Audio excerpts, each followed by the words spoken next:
Hi there, Steph. Welcome to the release of my second DG stamp, which is Bonne Annee. It means Happy New Year in French. I've printed this greeting on a piece of vellum, and what I like with vellum is that if you put the embossing powder, as soon as it comes out of the printer, the ink is still slightly wet, which enables the embossing powder to stick to it. So I tried to show you that. I'm sorry the lighting wasn't great, but I mean, you kind of get an idea of how it works. I then placed my stamp for 2017 and I placed them on my acrylic block and then I stamped with some Versamark. I used the same embossing powder, which is Herard Platinum. I really like that color because I can't quite work out if it's silver or gold or both, and if that's even possible. Then I used three different distressing. We got wilted violet, picked raspberry, and peacock feathers. And then I just add a bit of solution of water and perfect pearls, which is a biscuity one, so it's kind of vanilla color. I really like this mooching effect. I think it's quite fun. It's different. It's very random. You never get the same result twice, which makes it also quite interesting. And I like the fact that there's a lot of water. You could do it with a bit less water, so it would be a bit more organic, I suppose. But what I like with that effect is that on the Strathmore Bristol watercolor paper that I used here, it really creates that effect of depth. I don't know if you can see the edges of the puddle, if you know what I mean, is more defined and it creates a bit more depth. Knowing I'm gonna add some vellum onto it, it's quite nice to have a bit of, something a bit stronger, let's say, or harsher, with harsher lines in the background. So I use my heat gun to dry the second layer, and then I'm gonna splash. It's not really droplets; it's just splashing ink all over, really. And I used all three different inks, and I think it looks quite nice to just add that little something that um, completes a bit of a background, really. So once it's all dry, I will trim it, and I'm using my tonic guillotine, which I'm still really enjoying. I did try to cut cardboard with it. It's not a good idea. Don't do that.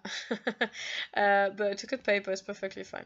So then I place my vellum, and as you can see, it's quite nice. It's quite soft colors. It's probably a bit girly, I suppose, but I think it's quite nice. I tend to do quite strong colors, particularly with Halloween that wasn't long ago, and I thought it was quite nice to change and go for a bit softer, something a bit softer. So then I found three pieces of cardstock, which are the colors of my ink, and I decided to add kind of it's almost like the cover on the side of a book, if you know what I mean. I'm not quite sure what the word is for it, but I just thought it would be nice to add on the side a little bit stronger color, let's say, or a bit deeper, and it helps me hide the glue I'm gonna put under the vellum, because I really need to attach that vellum. So although the greeting is thick, which is really good because it helps hide the glue, it's not enough, I feel, to make sure that it's glued, that it will stay in place. Obviously it's a card, you're not going to dance around with it, but it's quite nice if it's tightly attached, and if the person who receives it received it in one piece, it's better. So I like to put as much glue as possible, and then I put acrylic blocks and something heavy, a microphone, because that's what I found on that day, and I just to make sure that it's dry, basically. So then I add my little strips of colored paper, sorry, and then I just trim my card.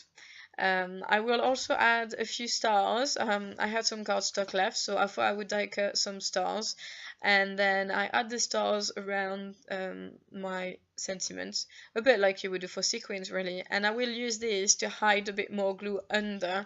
So while I have the strips on the left, I will have the stars on the right, so I just hide the glue behind there and it works fine. So it doesn't look like it's completely glued all around, the vellum still has that slightly wavy feel to it because it's been embossed on, but it's not warped like crazy or anything, don't worry about that, but just, the heat gun needs to be really hot. Then I used my Sakura white souffle pen to color within the line of the 2017. And I will tell you a bit more about that pen, but just basically it comes out like really light white, and then when it dries out it becomes really, really white. Then I added a few accents on the stars just to complete the design and add a little bit of dimension. I added a little bit of glossy accent as well.